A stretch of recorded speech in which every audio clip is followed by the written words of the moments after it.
কেন্দ্রীয় কমিটি, মোহাম্মদ জিয়াউর রহমান সদস্য কেন্দ্রীয় কমিটি,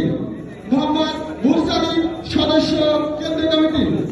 এস এম নোমান আহ্বায়ক বরিশাল বিভাগ ও সদস্য